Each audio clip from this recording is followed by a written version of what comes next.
Friends నమస్తే.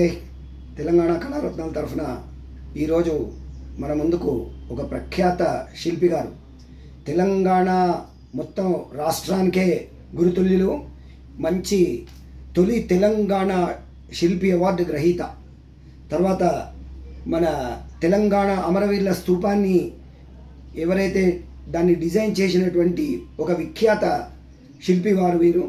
అలాగే రాజీవ్ గాంధీ శిల్పాలు, తర్వాత మన తెలంగాణకు కూడా ఎంతో దోహదపడుతున్నటువంటి శ్రీ వెంకటరమణారెడ్డి గారు, హైదరాబాద్ ఆర్ట్ సొసైటీ హైదరాబాద్లో శిల్పి ఆ స్కల్ప్చర్ గురించి ఎక్కడ ఏ మూలను చూసినా కూడా వారి గురించే చర్చలు జరుగుతాయి. వారు చేసిన శిల్పులే మనకు కానవస్తాయి. కాబట్టి వారిని మనం ఈరోజు ఇంటర్వ్యూ చేస్తున్నందుకు వారు మనకు టైం కేటాయించారు. Thank you. Please welcome Shri Venkataramana Reddy గారు. నమస్కారం అండి. నమస్తే. బాగున్నారా వెంకటరమణారెడ్డి గారు? సంతోషం అండి. నా పేరు రఘునందన్ అండి. తెలంగాణ కళారత్నం తరఫున మిమ్మల్ని ఇంటర్వ్యూ చేయ మీరు టైం ఇచ్చినందుకు నాకు చాలా ధన్యవాదాలండి. ఇది నేను యూట్యూబ్ ఛానల్లో ఒక చిన్న విడత భక్తి అన్న ప్రయత్నం అండి. కళాకారులందరినీ కూడా ఒక అంబ్రెలా కిందకి తీసుకొచ్చి కళాకారులను అందరినీ ఒక రూపం చేసి వాళ్ళందరికీ ఒక వీడియో క్లిప్పింగ్స్, వీడియో బుక్ లాగా చేద్దామని నా ప్రయత్నం సార్. చాలా సంతోషం సార్. మీ గురించి మా ప్రేక్షకులకు చెప్పండి సార్.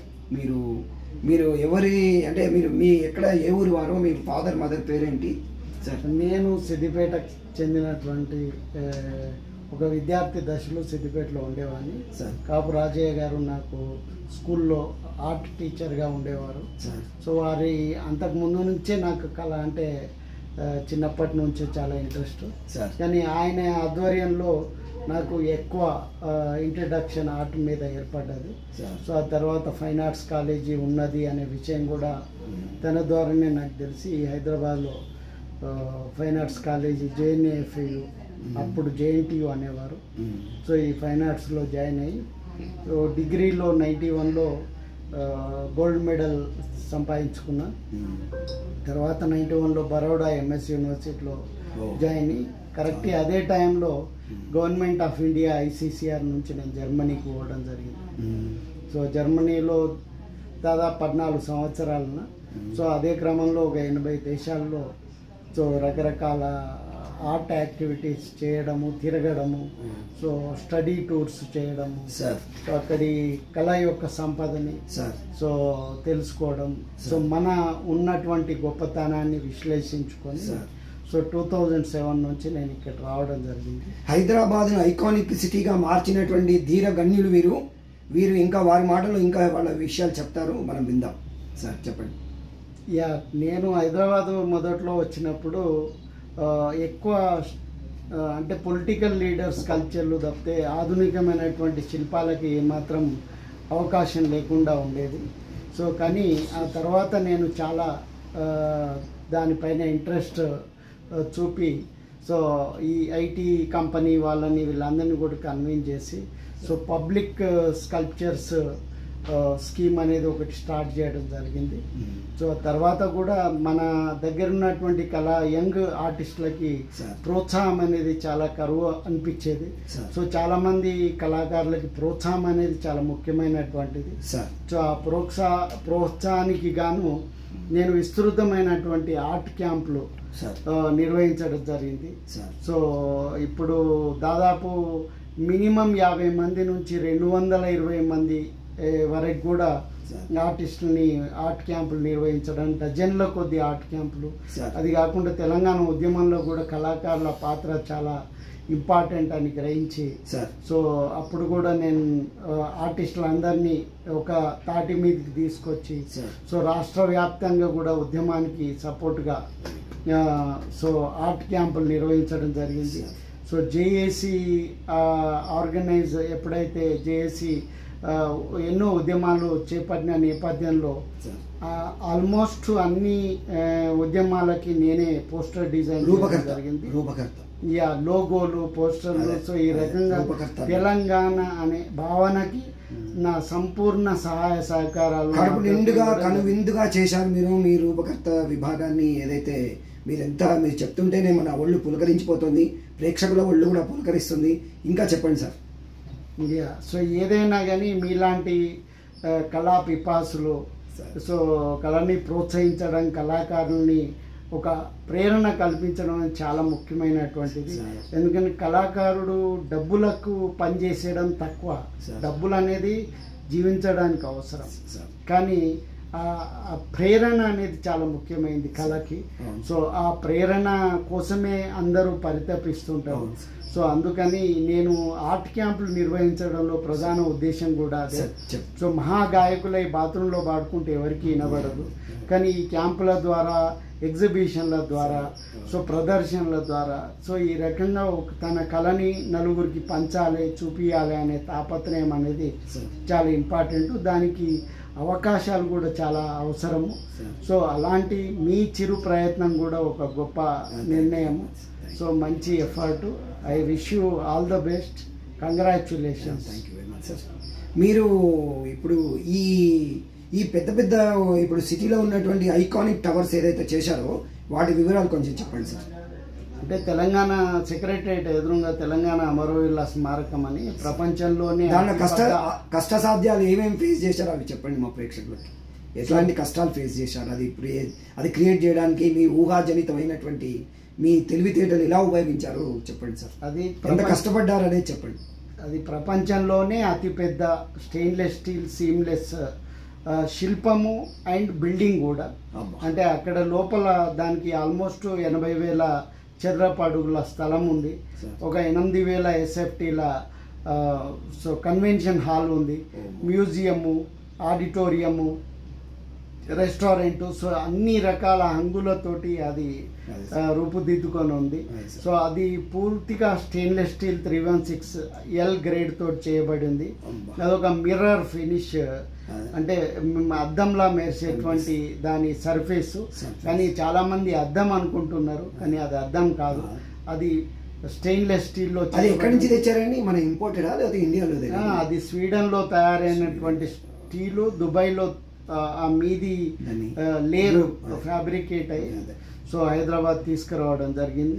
దానికోసం గాను నేను చాలా విదేశాలు తిరిగి, సో మనకి ఎక్కడ పాసిబుల్ ఉంటుందో అన్నీ కూడా గ్రహించి, అప్పటికే నేను 80 దేశాలు తిరగడం జరిగింది. కాబట్టి ఈ ప్రాజెక్ట్ చేయడానికి కోసం నా అనుభవము, నా ట్రావెల్ ఎక్స్పీరియన్స్ అనేది చాలా ఉపయోగపడ్డది. అదే కాకుండా నేను ఫైన్ ఆర్ట్స్లో ఉన్నప్పుడు ఆర్కిటెక్చర్, ఫైన్ ఆర్ట్స్ అన్నీ కంబైన్డ్గా ఉన్నటువంటి యూనివర్సిటీ ఉండేది. సో తద్వారా నాకు ఆర్కిటెక్చర్లో, ఫైన్ ఆర్ట్స్లో అన్ని రకాల అనుభవాలు తోడై సో ఈ ప్రాజెక్ట్ నిర్మాణానికి ఎంతో ఉపయోగపడింది. వీఆర్ సెల్యూటింగ్ యూ అండ్ అమరవీరులు అండ్ మీకు కూడా ఒక సెల్యూట్ సార్. ఇంకా మీ గురించి మాకు ఇంకా తెలుసుకోవాలని ఉంది, ఇంకా విశేషాలు ఏమైనా ఉంటే చెప్పండి. ఏం లే, అంటే ముఖ్యంగా యువత, సో అంటే యువ కళాకారులు మొదటి దశలో తప్పనిసరిగా చాలా హార్డ్షిప్స్ ఎదుర్కోవాల్సి వస్తుంది, ఇబ్బందులు పడాల్సి వస్తుంది.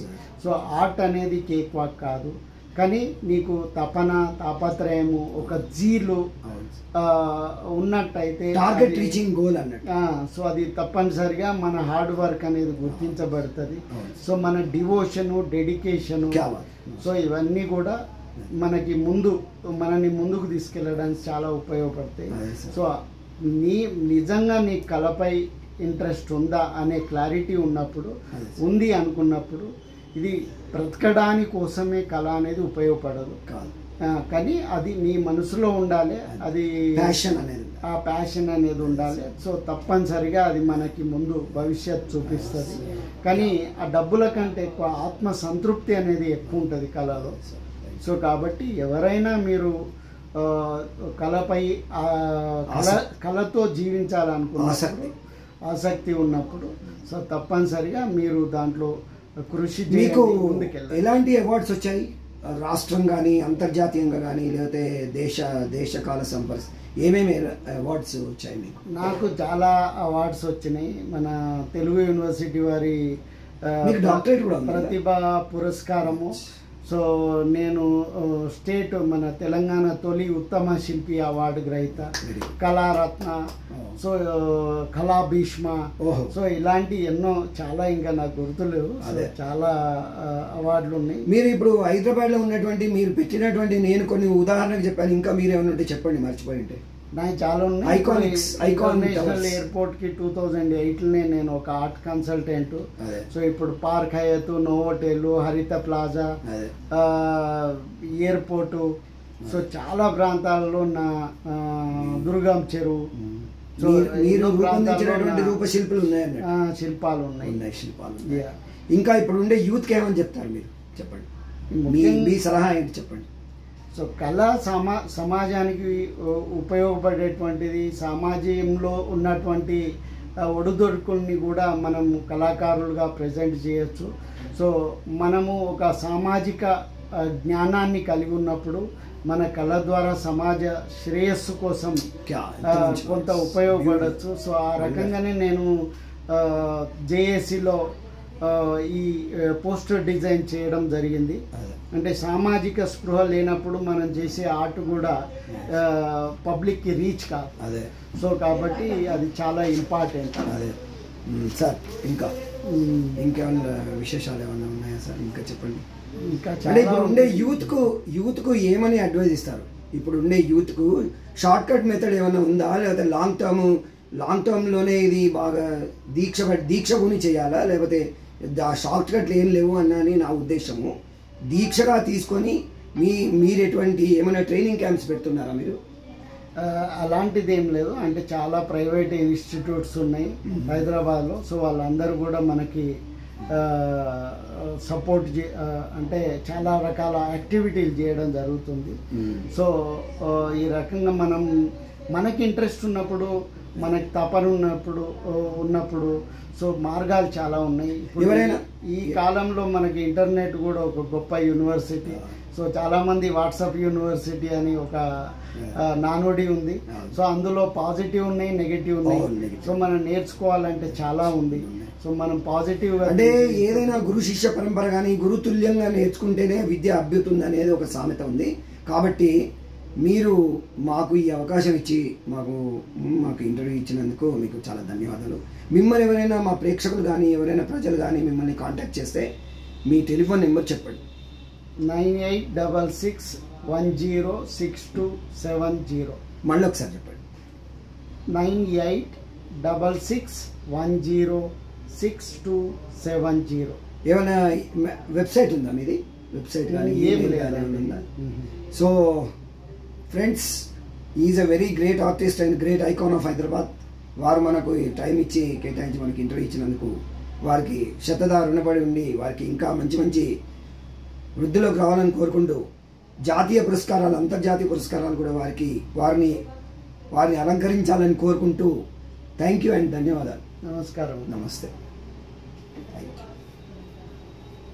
ఫ్రెండ్స్, మీకు ఈ వీడియో నచ్చినట్టయితే ఒక చిన్న లైక్, ఒక subscribe. Thank you. Signing off your Raghunandan.